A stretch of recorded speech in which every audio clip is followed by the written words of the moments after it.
Media industry से छोटा सा एक मैं इंफॉर्मेशन दे दूं तारिक पाशा साहब को भी और चेयरमैन एफबीआर को।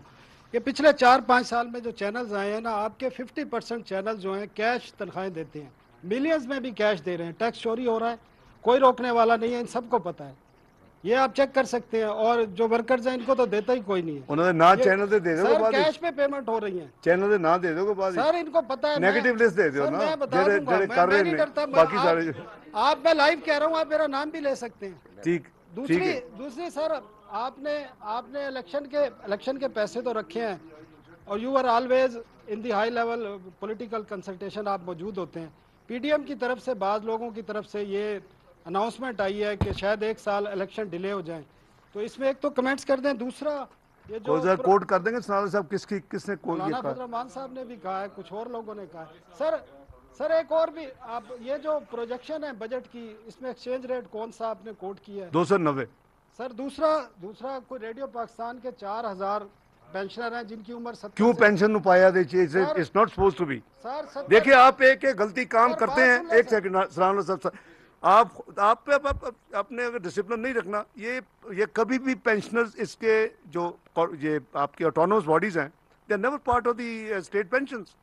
आपने पिछले चंद साल पहले प्रेशर में आके पता नहीं ये खुश करने के लिए पेंशन में डाल दिया। भैया खुदा का खौफ करो, generate your revenue, your radio पूरा सेटअप।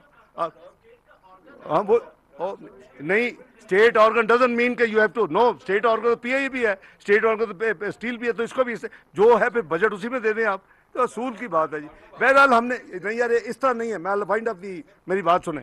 हमने सैलरीज एज स्पेशल केस दी है। They are suppose to do their salaries on their own. अभी सैलरीज दी है और उनको हमने पेशावर जो विजिट हुआ है, तो हम सिंपैथेटिकली देख रहे हैं। लेकिन यार इस तरह आप अगर हर चीज़ डाल देंगे स्टेट पे तो अब कैसे चलेगा। और उनको उनको अपने आप को रेवेन्यू इंप्रूव करना चाहिए, एक्सपेंडिचर मैनेज करना चाहिए। कमर्शियल ऑर्गेनाइजेशन है ये, कर दिया जी, इसी से अप्रूवल हो गई। वो जाहिर है कि उसमें कैबिनेट का अप्रूवल होता है, उसके बाद रेटिफिकेशन जी। क्या सर इलेक्शन का क्या डिसीजन है सर, आम इंतखाबात का? यार एक मिनट यार भाई, वो सवाल का जवाब देना दो। चलो जी, नेशनल बैंक को बता दीजिए, नेशनल बैंक को इनकी जी सराना साहब हैं जी। आम यार एक सेकंड, इंतखाबात मैं का 10 जो अगर सारे बोलेंगे तो फिर नहीं पता चलेगा ना जी। एक सेकंड जी, एक सेकंड।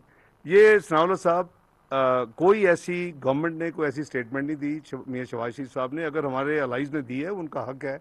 हर पार्टी अपने अपना व्यूज़ कर रही है। हमारी सिंसियरिटी और पर्पस ये है कि हमने पूरा जो एग्री किया था इस पिछले यानी जो चंद महीनों के दौरान, कैलकुलेट करके, नेगोशिएट करके, वर्कआउट करके ईसीपी के साथ, वो टोटल बजट -5 बिलियन इस बजट में एज फॉर जनरल इलेक्शन रख दिया गया, नंबर एक। So that shows the intention of the government. हाँ, जहाँ तक हमारे अलाइज है, आपने एक उनके हेड का, एक पार्टी का अशरफ साहब ने नाम लिया, एक आपने लिया, उनका राइट है। हम उनको डिक्टेट तो नहीं कर सकते, क्योंकि उन्होंने कोई गैर आईनी बात तो नहीं की, आपके आइन में है। तो अगर खुदा ना खासे वो ट्रिगर हो